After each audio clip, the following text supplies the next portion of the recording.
বিসমিল্লাহির রহমানির রহিম। আসসালামু আলাইকুম প্রাণপ্রিয় শিক্ষার্থী বন্ধুরা। আজকে আমরা আলোচনা করব নবম শ্রেণীর গণিত বইটির দ্বিতীয় অধ্যায় অনুক্রম ও ধারা। যে টপিকগুলো আমরা আলোচনা করব এই টপিকগুলো আমি এখানে লিখে রাখছি। দেখুন এই টপিকগুলো কী কী: অনুক্রম, সসীম অনুক্রম, অসীম অনুক্রম, গুণোত্তর অনুক্রম, তারপর সমান্তর অনুক্রম, ধারা, গুণোত্তর ধারা, সমান্তর ধারা, ফিবোনাক্সি সংখ্যা এবং সব সূত্র একসাথে। তো আপনারা এই ভিডিওটি যদি শুরু থেকে শেষ পর্যন্ত দেখেন তাহলে ইনশাআল্লাহ এই অধ্যায়ে যে কনসেপ্টটা আছে সেটা একদম ক্লিয়ার হয়ে যাবে। তারপরে বাকি যে বই পাঠ্য বইয়ের যে টপিকগুলো আছে সেই টপিকগুলো তার পরবর্তীতে বুঝতে পারবেন। তো আমরা যেভাবে আমি ভিডিওগুলো সাজাইতেছি আপনাদের জন্য আমি বলতেছি, ফার্স্ট অফ অল আমরা সর্বপ্রথম যে ক্লাসটা আমরা নিচ্ছি সেটা হলো বেসিক ক্লাস। 2 নম্বরে আমাদের 2 নম্বর হবে টেক্সট বুকের যে অঙ্কগুলো আছে বা যে থিওরিগুলো আছে এগুলো আমরা আবার আলোচনা করব। এবং 3 নম্বরে আমরা আলোচনা করব একক কাজ,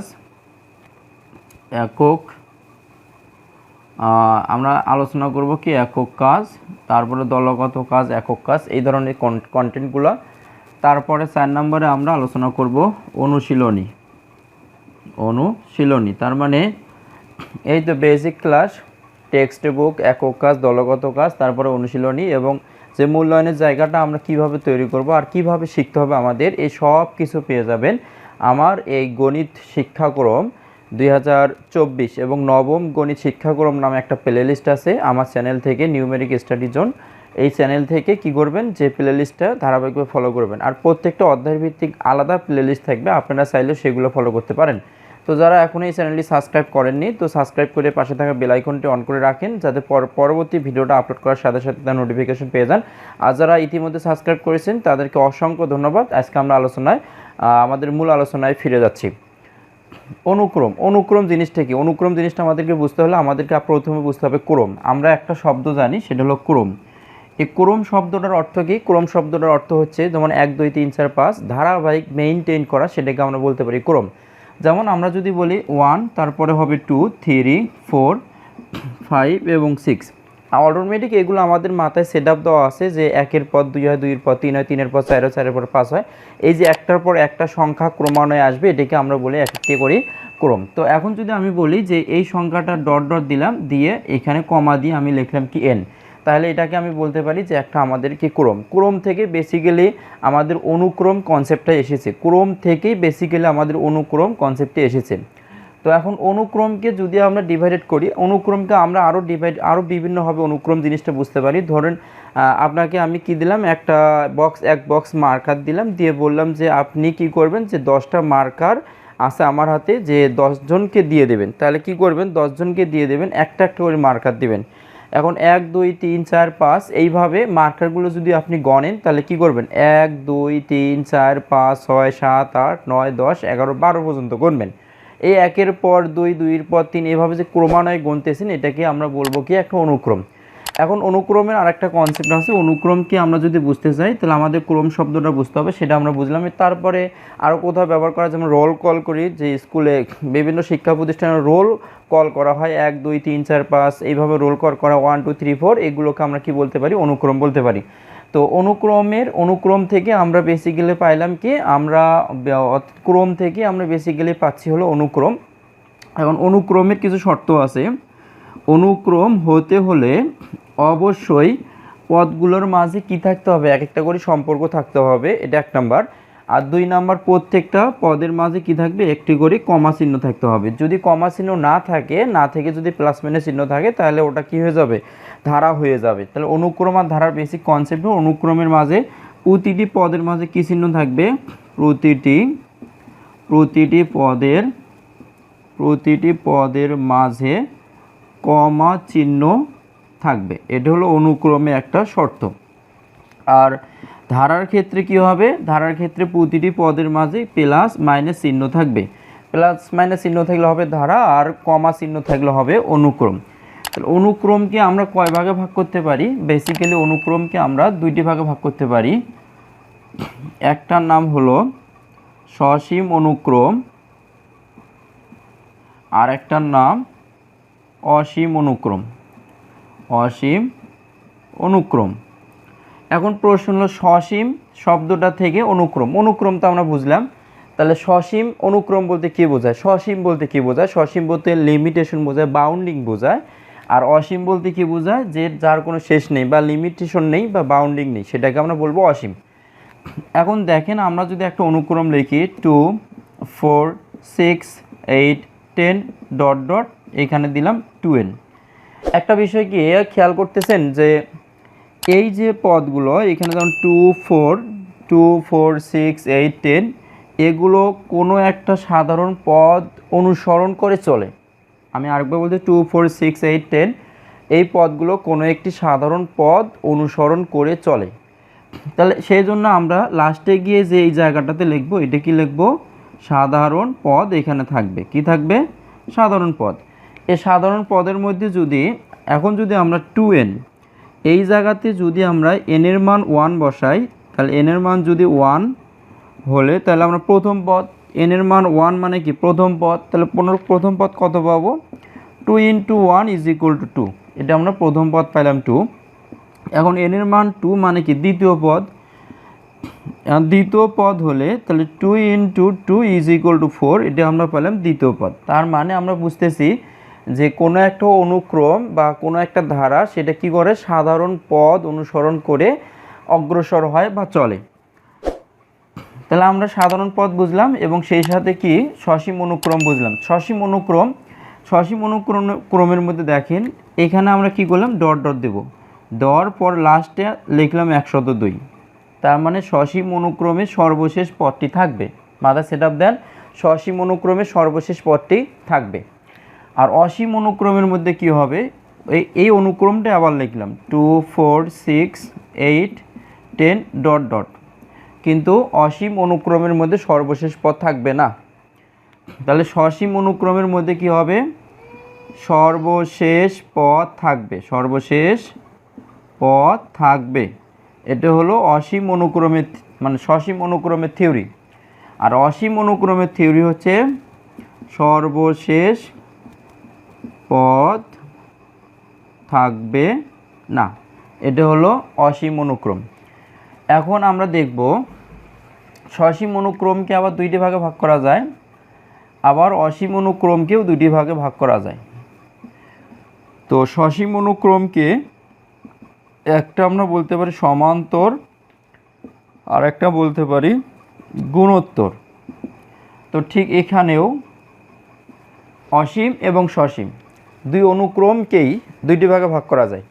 সসীমকে সমান্তর, সসীমকে গুণোত্তর ভাগে ভাগ করা যায়, অসীমকে সমান্তর আবার অসীমকে গুণোত্তর ভাগে ভাগ করা যায়। এখন আমরা যদি সমান্তর এবং গুণোত্তর অনুক্রমটা আগে বুঝি, সমান্তর অনুক্রম, এই সমান্তর অনুক্রমটা আমরা কিভাবে বুঝবো, সমান্তর মানে কি, যে অনুক্রমের মধ্যে যে কোনো দুইটি পদের পার্থক্য, বা আমরা যদি বলি পরপর দুইটি করে পদের পার্থক্য যদি সমান হয় তাহলে সেটাকে বলবো সমান্তর অনুক্রম। তাহলে আমি 1 নাম্বার বললাম যে পরপর দুইটি পদের পার্থক্য সর্বদা সমান হতে হবে, এটা হলো 1 নম্বর শর্ত, সমান্তর অনুক্রমের 1 নম্বর শর্ত। আমরা একটা সমান্তর অনুক্রম লিখি 2 4 6 8 10, তারপর ডট ডট দিলাম, তারপর লিখলাম 102।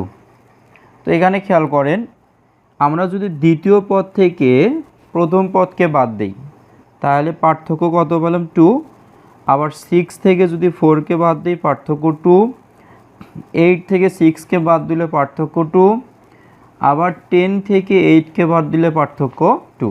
তাহলে এইভাবে যে কোনো মানে পরপর দুইটি করে পদের পার্থক্য সর্বদাই কী হতে হবে, সমান হতে হবে। তাহলে এটাকে যদি সমান হয় তাহলে আমরা কি বলবো, এই অনুক্রমটাকে আমরা বলবো কি, এই অনুক্রমটাকে আমরা বলবো সমান্তর অনুক্রম। ওকে, এখন সমান্তর ছিলাম, এখন এই সমান্তর অনুক্রমটা সসীম না অসীম, এটা এখন প্রশ্ন। তো আমরা দেখতে পাচ্ছি যে সর্বশেষ পদ আছে, আমরা একটু আগে শিখে আসলাম যদি সর্বশেষ পদ থাকে তাহলে সেটাকে বলবো সসীম। তাহলে এই অনুক্রমটা সসীম এবং এই অনুক্রমটা সমান্তর। তাহলে আমরা বলতে পারি সমান্তর সসীম অনুক্রম। আর সমান্তরের মধ্যে কি হয়, যে অনুক্রমের যদি বলি এটা প্রথম পদ, তাহলে প্রথম পদকে সমান্তর অনুক্রমের প্রথম পদকে এ দ্বারা প্রকাশ করা হয়। আর সমান্তর অনুক্রমের সাধারণ অন্তর, এই সাধারণ অন্তরকে ডি দ্বারা প্রকাশ করা হয়। সাধারণ অন্তর আমরা কিভাবে বের করব, সাধারণ অন্তর দ্বিতীয় পদ বিয়োগ প্রথম পদ, এইভাবে আমরা সাধারণ অন্তরটা বের করে নেব। তো এইভাবে কি আমরা এটাকে যদি আমরা D1 পড়ি, D1 বলি, তাহলে দ্বিতীয় পদ মাইনাস প্রথম পদ, এই তো এই জিনিসটাকে আমরা D1 বললাম। পরে আবার D2, তা আবার কি করতে পারি, এই তো এই জায়গাতে 6 থেকে 4 বাদ দেবো, মানে তৃতীয় পদ থেকে দ্বিতীয় পদ বাদ দেবো। এইভাবে আমরা D1 D3 লিখতে পারি। D3 কি করব, এই জায়গাতে 8 থেকে আমরা 6কে বাদ দেবো। এইভাবে D1 D2 D3 লিখতে পারি। তো এখন আমরা কি করব, সমান্তর শিখলাম, এখন আমরা শিখব হলো গুণোত্তর। একটু খেয়াল করুন, গুণোত্তর, গুণোত্তর অনুক্রম। এই গুণোত্তর অনুক্রম বলতে কি বোঝায়, গুণোত্তর অনুক্রম আমরা গুণোত্তরের সাথে দুইটা জিনিস লুকিয়ে আছে, সসীম আর অসীম, দুইটা একবারে ক্লিয়ার করব। আচ্ছা, গুণোত্তরের মধ্যে যেটা বোঝায়, যে গুণোত্তরে যদি আমি বেসিক ফরম্যাটটা লিখি তাহলে দেখবেন এরকম, যদি প্রথম পদ থাকে এ, আর আমি বলে দিলাম যে গুণোত্তর অনুক্রমের সাধারণ, আমি বলে দিলাম যে সাধারণ অনুপাত, সাধারণ অনুপাত বলে দিলাম কত আর, তাহলে প্রথম পদের সাথে যদি আর দ্বারা আমরা গুণ করি তাহলে পাবো দ্বিতীয় পদ, আবার দ্বিতীয় পদের সাথে যদি এই আর দ্বারা গুণ করা হয় তাহলে পাবো কি তৃতীয় পদ এ আর স্কোয়ার, আবার তৃতীয় পদের সাথে যদি আমরা আর দ্বারা গুণ করি তাহলে পাবো এ আর কিউব, আবার এই প্রথম দ্বিতীয় তৃতীয় চতুর্থ পদের সাথে যদি আমরা আর দ্বারা গুণ করি তাহলে পাবো এ আর টু দি পাওয়ার 4। এইভাবে আমরা কি পেতেই থাকবো। তো এখন আমরা যদি এখানে এইটাই দেওয়া থাকে, অর্থাৎ এই গুণোত্তর অনুক্রমটাই যদি প্রশ্নের মধ্যে দেওয়া থাকে বা এটাই যদি প্রশ্ন হয়ে থাকে, তাহলে এখন আমরা কি করব, এটাকে আমরা বলবো প্রথম পদ, গুণোত্তর অনুক্রমের প্রথম পদ ইজ ইকুয়াল টু এ, আর দ্বিতীয় পদ ইজ ইকুয়াল টু এ আর। তাহলে দ্বিতীয় পদ হচ্ছে এটা আর প্রথম পদ হচ্ছে এইটা। তারপরে খেয়াল করেন, এখানে আমরা কি করব, গুণোত্তর অনুক্রমের মধ্যে আমরা যেমন সমান্তরের মধ্যে কি করছিলাম, পরপর দুইটি পদের কি করছিলাম, বিয়োগফল বের করছিলাম। আর গুণোত্তরের মধ্যে আমরা পরপর দুইটি পদের বিয়োগফল বের করব না, পরপর দুইটি পদের আমরা ভাগফল বের করব। মানে দ্বিতীয় পদ ভাগ হলো প্রথম পদ, দ্বিতীয় পদ ভাগ প্রথম পদ যদি আমরা করি তাহলে যেটা পাবো সেটাকে আমরা বলবো হচ্ছে সাধারণ অনুপাত বলবো। তাহলে আমরা কি বলবো, সাধারণ অনুপাত হতে হবে আর। তাহলে সাধারণ অনুপাত যদি আর হয় তাহলে দ্বিতীয় পদ হলো এ আর ভাগ হলো এ, কাটাকাটি করেন দেখেন আর এ থাকে, এ আর এ কাটি দিলে কত পেলাম আর। তাহলে এই জন্য সাধারণ অনুপাতকে কি দ্বারা প্রকাশ করা হয়, আর দ্বারা প্রকাশ করা হয়। যদি আমরা এখানে আবার এই যে পদটা আছে তৃতীয় পদ এ আর স্কোয়ার ডিভাইডেড বাই হচ্ছে এ আর, এটা যদি করি কাটাকাটি করেন দেখেন কি থাকে, আর থাকে। তার মানে যে কোনো একটা পদ যদি আমরা এই পদ নেই তাহলে এই পদ কি করব, তার পূর্বের পদ দ্বারা ভাগ দেব। তাহলে আমরা নিলাম এখানে কি এ আর to the power 4, A R to the পাওয়ার 4কে যদি আমরা কত দিয়ে ভাগ দেই, এ আর টু দি পাওয়ার 4কে যদি আমরা এ আর কিউব দিয়ে ভাগ দেই তাহলে কত পাবো, তাহলে কিন্তু আমরা আর এ পাচ্ছি। তাহলে আমাদের কাজ হলো যে কোনো একটা পদকে তার যদি আগের পদ দিয়ে ভাগ দেই তাহলে সর্বদা আর পাবো, সেই জন্য সাধারণ অনুপাতকে আমরা আর দ্বারা প্রকাশ করে থাকি।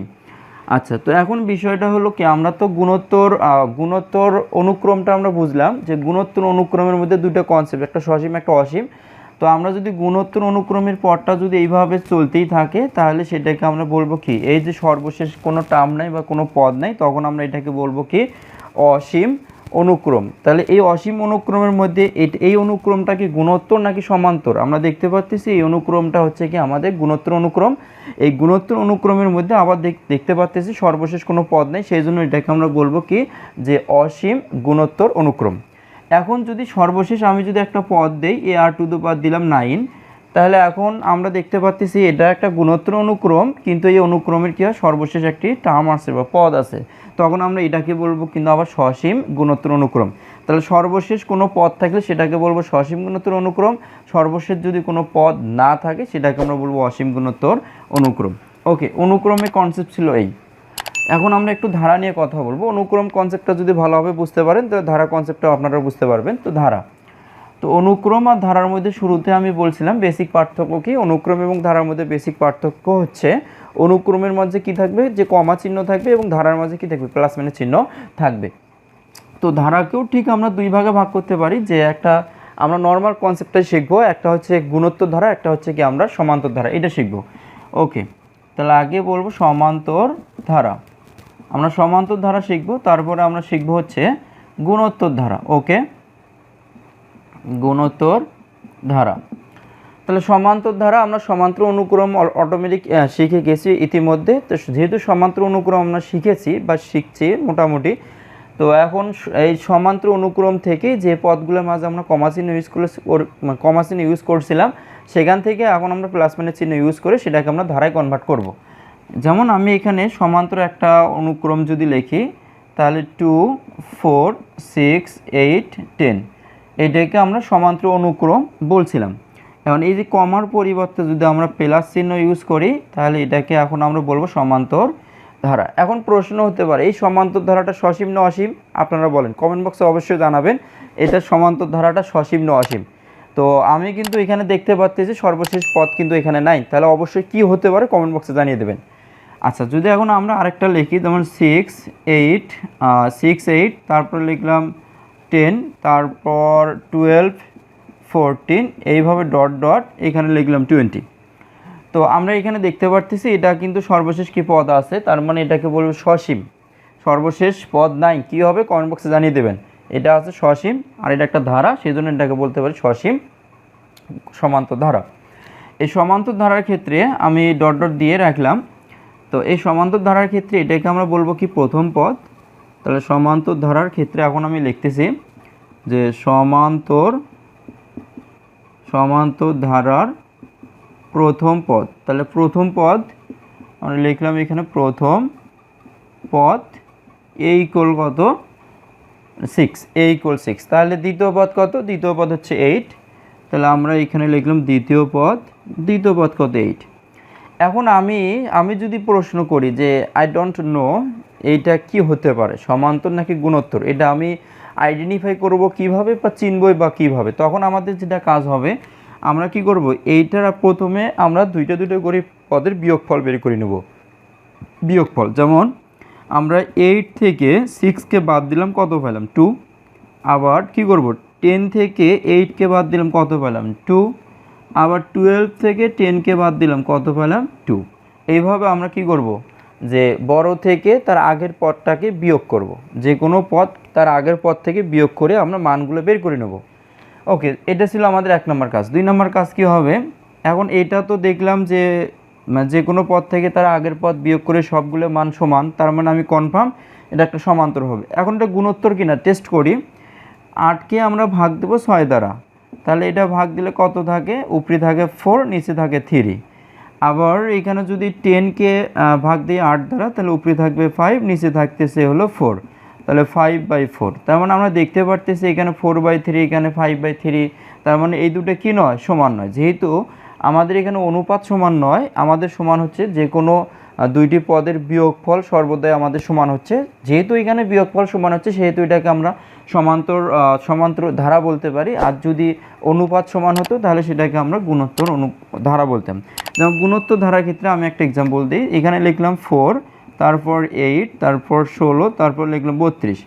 এখানে দেখেন আমরা আগে এটাকে টেস্ট করবো, এটা সমান্তর নেই গুণোত্তর। এটা টেস্ট করার আমাদের ওয়ে হচ্ছে, আমরা 8কে যদি 4 দ্বারা ভাগ দিই, 8কে যদি 4 দ্বারা ভাগ দিই, কত পাচ্ছি, 2 পেলাম। আবার কি করলাম, এই 8কে মানে কোনো একটা পদ তার পূর্বের পদ দ্বারা ভাগ দেব, কোনো একটা পদকে তার পূর্বের পদ দিয়ে ভাগ দিয়ে দেখব কত থাকে। আবার এখানে কি করব, 16কে ভাগ দেব 8 দিয়ে, 16কে ভাগ দেব কত দ্বারা, 8 দ্বারা। যদি আমরা ভাগ দিই তাহলে পাবো কত, এখানে 2। আবার 32কে ভাগ দেব 16 দ্বারা, কাটাকাটি করলে পাচ্ছি কত, 2। তার মানে 16 2 গুণ 32, এই 16 আর 2 গুণ করলে কত, এই লবের সমান হবে। হর আর সাইডের সংখ্যা যদি এই দুটো গুণ করি, এই দুটো যদি আমরা গুণ করি তাহলে কত পাবো, 32 পাচ্ছি। তার মানে আমি কনফার্ম যে এখানে যেহেতু প্রত্যেক ক্ষেত্রে আমরা যে কোনো দুইটা করে পদের অনুপাত বের করে দেখতেছি যে প্রত্যেক ক্ষেত্রে কি আমরা সমান পাচ্ছি।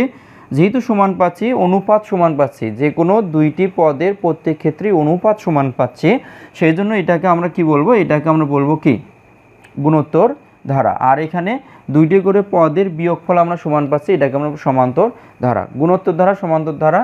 আর এখন আরেকটা টপিক আছে আমাদের কি, ফিবোনাক্কি। ফিবোনাক্কি সংখ্যাটা এইরকম, যদি লিখি 1 তারপর লিখবো 2, আমরা লিখলাম এখানে 1 লিখলাম। তো দেখেন আপনারা 1 আর 1 যদি যোগ করি তাহলে পাবো কত, 2। আর 1 আর 2 যদি যোগ করি তারপরে পাবো 3। 2 আর 3 যোগ করলে পাবো হচ্ছে কি 5। আমরা সবগুলো এটা যদি ফিবোনাচ্চি অনুক্রম হয় তাহলে এইভাবে কমা দিয়ে লিখবো, আর ফিবোনাচ্চি ধারা যদি বোঝায় তাহলে আমরা প্লাস মাইনাস চিহ্ন দিয়ে লিখবো। আবার এই 3 আর 5 যোগ করলে কত হবে, 8। 8, 5 এইভাবে যোগ করি আমরা কমা দিয়ে লিখতে থাকবো। এটাকে হল ফিবোনাক্কি বা ফিবোনাক্কি। যাই হোক, এখন আমরা সবগুলো সূত্র এখন আলোচনা করব। তো আপনারা দেখেন কিভাবে আমরা সবগুলো সূত্র আলোচনা করতে পারি। আমরা এখানে এই পাশে আলোচনা করব, এটা সমান্তর অনুক্রম অথবা ধারা। তাহলে সমান্তর অনুক্রম আর ধারার মধ্যে বেসিক কনসেপ্ট, অনুক্রমের মধ্যে কমা চিহ্ন থাকবে, প্রতিটা পদের মাঝে কমা থাকবে, ধারার মধ্যে প্রতিটি পদের মাঝে প্লাস মাইনাস চিহ্ন থাকবে। আর এটিকে লিখলাম গুণোত্তর অনুক্রম অথবা ধারা। ওকে, গুণোত্তর অনুক্রম বা ধারা। আমরা যদি এখানে একটা পদ লিখি, যেমন a plus D, a plus 2d, তারপর লিখলাম a প্লাস 3d। আমরা যদি এটাকে একটা পদ ধরি, তাহলে দেখবেন যে প্রথম পদ আমরা এখানে দেখতে পাচ্ছি যে প্রথম পদ সমান চিহ্ন দিয়ে লিখলাম হলো a। তারপরে এখানে দ্বিতীয় পদ আমরা লিখলাম a প্লাস ডি। তাহলে তারপরে কাজ হবে কি, দুইটা করে পদের বিয়োগফল। তাহলে সাধারণ অন্তর কত পাবো দেখেন। তাহলে দ্বিতীয় পদ থেকে আমরা কি করব, দ্বিতীয় পদ থেকে বিয়োগ করব প্রথম পদ। তাহলে দ্বিতীয় পদ কত, দ্বিতীয় পদ হচ্ছে a প্লাস ডি বিয়োগ প্রথম পদ হচ্ছে a। যেহেতু একটাই সংখ্যা সেই জন্য আমরা ব্র্যাকেট দিলাম না। তাহলে a আর এই কাটা গেলে কি পেলাম, d। এই জন্য আমরা সাধারণ অন্তরকে কি দ্বারা প্রকাশ করি, d দ্বারা প্রকাশ করি। ওকে, সাধারণ অন্তর সমান d। ওকে, তারপরে এখন এইটাকে যদি আমরা তৃতীয় পদ হিসেবে বিবেচনা করি, তাহলে তৃতীয় পদ থেকে দ্বিতীয় পদ যদি আমরা বিয়োগ করি, আমরা আরেকবার করি সাধারণ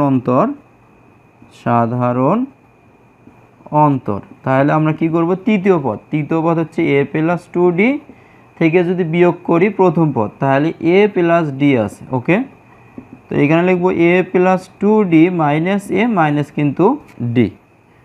তো এখন দেখেন মাইনাস মাইনাস কিন্তু কাটা, 2d থেকে d বাদ দিলে কিন্তু d থাকে।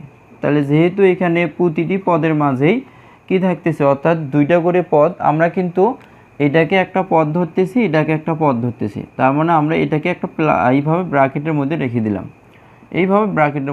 দিলাম, তারপরে এখানে কি ডট ডট আরও মান আছে। ওকে, এইরকম যদি থাকে সমান্তর ধারার ক্ষেত্রে, তাহলে আমরা সমান্তর ধারার কিছু সূত্র লিখবো। এখন সমান্তর ধারার কিছু সূত্র, তো সমান্তর ধারার সূত্র হবে কি, যদি প্রথম পদ থাকে, তাহলে প্রথম পদ হচ্ছে a, আর তারপর থাকতেছে দ্বিতীয় পদ হচ্ছে a প্লাস d। তাহলে আমরা লিখব সাধারণ অন্তর বলতে কি বোঝায়, তাহলে a plus d minus d is equal to d। তাহলে সমান্তর ধারার nতম পদ, আমরা দেখতে পাচ্ছি nতম পদের সূত্র a plus n minus 1 into d। এগুলো আমরা প্রমাণ শিখব। তারপরে n সংখ্যক, অর্থাৎ প্রথম n সংখ্যক পদের সমষ্টি আমরা লিখতে পারি sn equal n/2 2a plus n minus one into D. এটা ছিল আমাদের যে n সংখ্যক পদের সমষ্টি সূত্র। তারপরে লিখি আরেকটা সূত্র, যদি স্বাভাবিক সংখ্যা থাকে এরকম 1 2 3 4 5 6 এইভাবে ডট ডট যদি n হয় তাহলে এই সূত্রটা হবে n into n plus one divided by two. এখন স্বাভাবিক সংখ্যার যদি ঘন হয় তাহলে সূত্রটা হবে এরকম। তাহলে আমরা লিখলাম স্বাভাবিক সংখ্যা ঘন 1 কিউব, তারপরে লিখলাম এখানে 2 কিউব 3 কিউব 4 কিউব এইভাবে প্লাস দিয়ে ডট ডট n কিউব। স্বাভাবিক সংখ্যার ঘনের সমষ্টির সূত্র আমরা এটাকে asn ইকুয়াল, এটা কমন চিহ্ন দিয়ে আমরা লিখতে পারি asn সমান এটা। তাহলে asn ইকুয়াল আমরা কি লিখবো asn, ঠিক এই যে এখানে যা লিখছি তাই লিখবো n into n plus one divided by two. তারপর আমরা কি করব, আমরা এখানে সেকেন্ড ব্র্যাকেট দেবো, দিয়ে আমরা উপরে স্কোয়ার করে দেবো। এটা হলো স্বাভাবিক সংখ্যার ঘনের সমষ্টি। তো এখন আমরা যেটা করব, স্বাভাবিক সংখ্যার বর্গের সমষ্টি লিখব 1 square plus 2 square plus 3 square plus 4 square dot dot plus এনের উপর স্কোয়ার। যদি এইরকম হয় তাহলে এটার অ্যান্সার কত হবে, এটার সমষ্টি সূত্র হবে n ইন্টু, আমরা যদি এই সমষ্টি সূত্রটা লিখি তাহলে পাবো n into n plus one তারপরে 2n প্লাস ওয়ান। তাহলে আমরা কি লিখলাম n into n plus one তারপরে 2n plus one divided by 6। এটা হবে আমাদের স্বাভাবিক সংখ্যার বর্গের সমষ্টির সূত্র। তো এই সূত্রগুলো অবশ্যই মনে রাখবেন। একটা স্বাভাবিক সংখ্যার nতম পদের সূত্র, এটা মাস্ট, এটা অবশ্যই মনে রাখতে হবে। স্বাভাবিক সংখ্যার nতম পদের সূত্র a plus n minus one into D, আর স্বাভাবিক সংখ্যার n সংখ্যক পদের সমষ্টির সূত্র n ভাগ 2a plus n minus one into D. আর স্বাভাবিক সংখ্যার যদি এরকম স্বাভাবিক সংখ্যাগুলো যোগ আকারে থাকে তাহলে সেগুলো সমষ্টির সূত্র হবে asn equal n into n plus one divided by two. আর স্বাভাবিক সংখ্যার ঘনের সমষ্টির সূত্র হলো asn equal n into n plus one divided by two এর উপর অল স্কোয়ার। আর স্বাভাবিক সংখ্যার বর্গের সমষ্টির সূত্র হলো asn equal n into n plus one into n two n plus one divided by 6। এখন আমরা আসি গুণোত্তর ধারা। তাহলে গুণোত্তর ধারার মধ্যে কী হয়, এটা যদি প্রথম পদ a হয় আর দ্বিতীয় পদ যদি ar হয়, তৃতীয় পদ ar স্কোয়ার হয়, চতুর্থ পদ ar কিউব হয়, তারপরে আমরা পঞ্চম পদ এইভাবে কি দিয়ে দিলাম, যেইভাবে ডট ডট দিয়ে দিলাম। অনুক্রমের ক্ষেত্রে হবে মাইনাস, আমরা এগুলোও কি করলাম কমা দিয়ে দিলাম, তাহলে আপনাদের জন্য বুঝতে একটু সুবিধা হবে। তাহলে কি আমরা এখান থেকে এখন বুঝতে পারতেছি যে এটা প্রথম পদ, এটা দ্বিতীয় পদ, তৃতীয় পদ, চতুর্থ পদ, এইভাবে চলতে থাকবে। আচ্ছা, তো আমরা প্লাস চিহ্ন দিয়েও লিখতে পারি, আমরা কি কমা দিয়েও লিখতে পারি। যেহেতু আমরা অনুক্রম এবং ধারা দুটো একসাথে শিখতেছি, দুইটার ক্ষেত্রে সূত্রগুলো সেম, একই সূত্র দুই জায়গাতে প্রয়োগ করা হয়, সেই জন্য আমরা দুইটা একসাথে শিখতেছি। এখানে দেখেন, তো এই গুণোত্তর অনুক্রমের প্রথম পদ, তাহলে প্রথম পদের সূত্র কি, প্রথম পদ হচ্ছে a, তারপরে দ্বিতীয় পদ এখানে আমরা দেখতে পাচ্ছি দ্বিতীয় পদ a আর, তারপরে এখানে আমরা কি করব, সাধারণ অনুপাত বের করব। ওকে, সাধারণ অনুপাত। তাহলে সাধারণ অনুপাতের সূত্র কি, সাধারণ অনুপাতের সূত্র হচ্ছে ar অর্থাৎ দ্বিতীয় পদ ভাগ, আমরা সূত্রটা এখানে লিখে দেই, দ্বিতীয় পদ ভাগ প্রথম পদ। শুধু যে এমনটাই হবে তা না, কেউ যদি লেখেন চতুর্থ পদ ভাগ তৃতীয় পদ তবু হবে। আমরা এখানে দ্বিতীয় পদ ভাগ প্রথম পদ, দ্বিতীয় পদ ভাগ প্রথম পদ লিখেছি। আপনারা যদি কেউ লেখেন যে এটা কততম পদ, 1 2 3 4, চারতম পদ চতুর্থ পদ ভাগ লিখবেন তৃতীয় পদ তবু হবে, ঠিক আছে। এটা হলো সাধারণ অনুপাতের থিওরি। আচ্ছা, তো এখন আমরা nতম পদের সূত্র লিখব, nতম পদ। অতএব nতম পদ কি হবে, a আর n মাইনাস ওয়ান, nতম পদের সূত্র a আর n মাইনাস ওয়ান। তারপরে এখন আমরা যদি দেখি যে এরভাবে যদি অনুপাতটা বের করি, যদি লিখি, যদি অনুপাত যেটা আর বের করলাম আর এর মানটা যদি 1 থেকে বড় হয়, তাহলে অনুপাত যে আর বের করলাম আর এর মানটা যদি 1 থেকে বড় হয়, সেই ক্ষেত্রে আমাদের একটা সমষ্টির সূত্র হবে asn ইন্টু a আর to the power n minus one divided by আমরা লিখবো r মাইনাস ওয়ান। এটা হলো যদি আর এর মানটা 1 থেকে বড় হয় তাহলে asn ইন্টু আর to the power n minus one divided by r minus one. আর যদি আমরা যদি বলি যে আর এর মানটা কি, আর এর মানটা 1 থেকে ছোট, খেয়াল রাখবেন এখানে এই নিচে যে হর আছে, হরের মধ্যে আর এর মানটা কি 1 থেকে বড়, আমরা দেখতে পাচ্ছি নিচে এই হরের মধ্যে আর এর মানটা কিন্তু 1 থেকে বড়। এই হরের মধ্যে যেহেতু আর এর মানটা 1 থেকে বড়, উপরেও কিন্তু r⁻n-1, এই r⁻n-টাও কিন্তু 1 থেকে বড়, এই জন্য rটা 1 থেকে বড়। আর rটা যদি 1 থেকে ছোট হয় তাহলে একই সূত্র কিন্তু এখানে খেয়াল করেন লিখব 1 - r⁻n। তাহলে এখানে আমরা দেখতে পাচ্ছি 1টা বড়, rটা কিন্তু ছোট।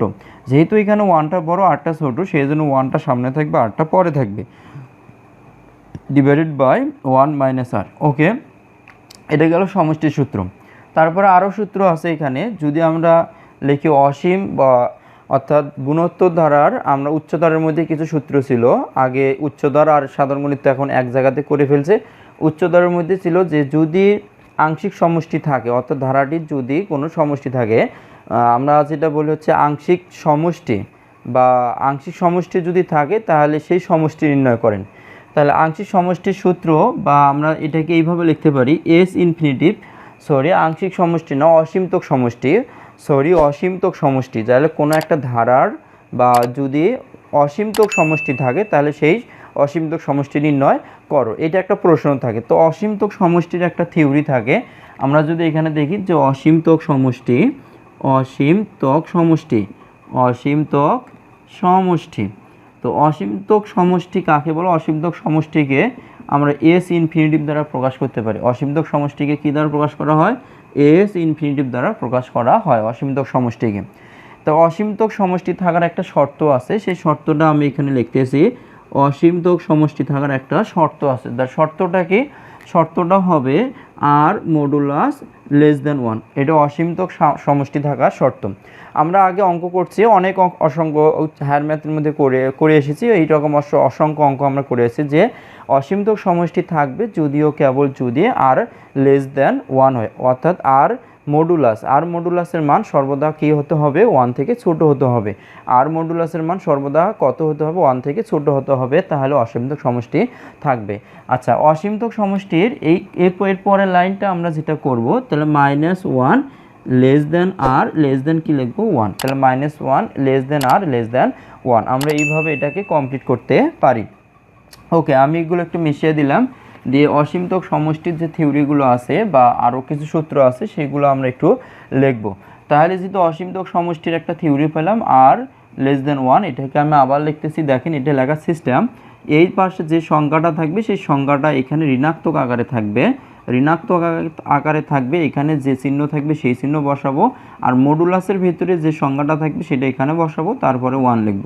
যদি আমি লিখি মডুলাস অফ এক্স লিখলাম হলো 7, মডুলাস x লিখলাম 7, তাহলে কি করব? 7 ঋণাত্মক সংখ্যাটা আমরা এখানে বসাবো, তারপরে কি লিখবো? দেব, তারপর এখানে যা থাকবে সেটা আমরা এখানে বসাবো, তারপরে কি লিখবো? কি 7।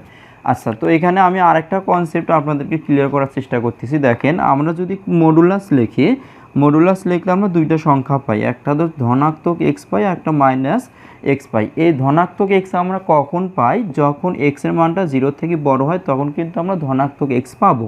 আর ঋণাত্মক এক্স আমরা কখন পাবো? যখন এক্সের মানটা 0 থেকে ছোট হবে। যখন এক্সের মানটা কী হবে? 0 থেকে ছোট হবে, তখন আমরা কি পাবো? ঋণাত্মক এক্স পাবো। এখন প্রশ্ন করে সর্বদাই যে plus modulus is equal to, অর্থাৎ প্লাস কোনো সংখ্যার মডুলাস, মানে +7 ইজ ইকুয়াল টু যদি 7 হয় তাহলে -7 এর মডুলাস কত? এইরকম একটা প্রশ্ন থাকে। এই অ্যান্সারটা কী করে? এই অ্যান্সারটা সবাই বলে যে ধনাত্মক বা ঋণাত্মক সংখ্যার মডুলাস আমরা যাই দিই না কেন, সংখ্যাটা কী হবে? সর্বদাই আমাদের ধনাত্মক হবে। আমরা যদি ধনাত্মক সংখ্যার মডুলাস দিই তাহলে সংখ্যাটা সর্বদাই ধনাত্মক হবে। আবার যদি ঋণাত্মক সংখ্যার মডুলাস দিই তাহলে সর্বদাই সংখ্যাটা কী হবে?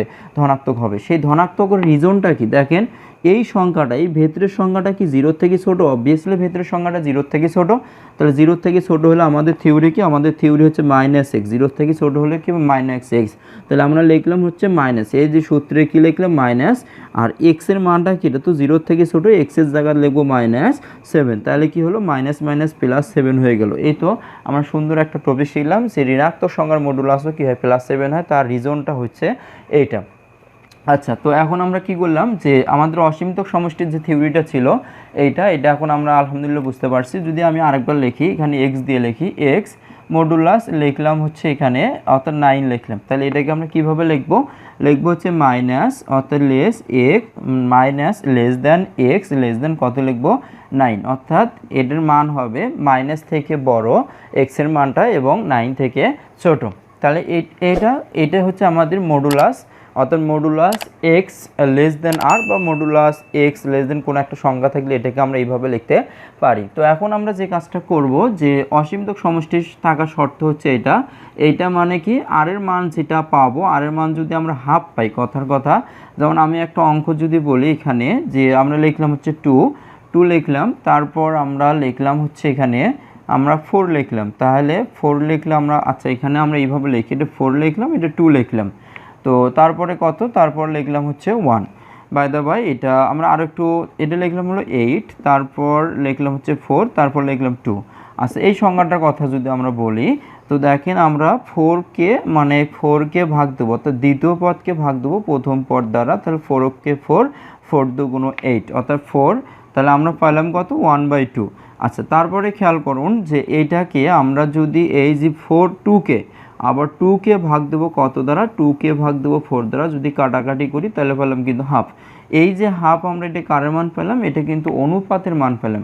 এখন আমরা এখানে আমরা যদি ভালোভাবে এখানে খেয়াল করি তাহলে আমরা দেখতে পাবো যে আর এর মানটা সর্বদাই হাফ হচ্ছে, মানে আর এর মানটা সর্বদাই 1/2 = হাফ হচ্ছে। যেহেতু হাফ হচ্ছে তার মানে এই মানটা কি -1 থেকে শুরু করে অর্থাৎ 1 এর মধ্যে কি বিদ্যমান, অবশ্যই এই যে হাফ 1/2 দ্যাটস মিন হাফ হচ্ছে কি -1 থেকে শুরু করে 1 এর মধ্যে বিদ্যমান। যেহেতু -1 থেকে শুরু করে অর্থাৎ -1 এর থেকে বড় এবং 1 থেকে ছোট এর মধ্যে যদি আর এর মানটা বিদ্যমান থাকে তাহলে অসীমতক সমষ্টি থাকবে। তখন আমরা কি করব, সে অসীমতক সমষ্টির যে সূত্র আছে S∞ a/1 - r, এই সমষ্টির সূত্রটা বসে আমরা অসীমতক সমষ্টি নির্ণয় করব। তো আমরা আমাদের টপিক ছিল এই, তো পরবর্তী ভিডিওর মধ্যে আবারও দেখা হবে ইনশাল্লাহ। তো আপাতত আপনারা পরবর্তী ভিডিও আসার আগ মুহূর্ত পর্যন্ত সবাই যেন সুস্থ থাকতে পারেন, ভালো থাকতে পারেন, যেন সবাই নিরাপদে থাকতে পারেন। তো আপনারা আমার জন্য দোয়া করবেন, আমি যেন আপনাদেরকে সবচেয়ে বেটার কিছু উপহার দিতে পারি, সবচেয়ে ভালো কিছু যেন আমি দিতে পারি। তো আপনারা আমার জন্য অবশ্যই দোয়া করবেন। আর সেই সাথে যদি ভিডিওটি ভালো লেগে থাকে তাহলে অবশ্যই এই চ্যানেলটি সাবস্ক্রাইব করে পাশে থাকা বেল আইকনটি অন করে রাখবেন। পরবর্তী ভিডিওতে দেখা হবে ইনশাল্লাহ। আসসালামু আলাইকুম।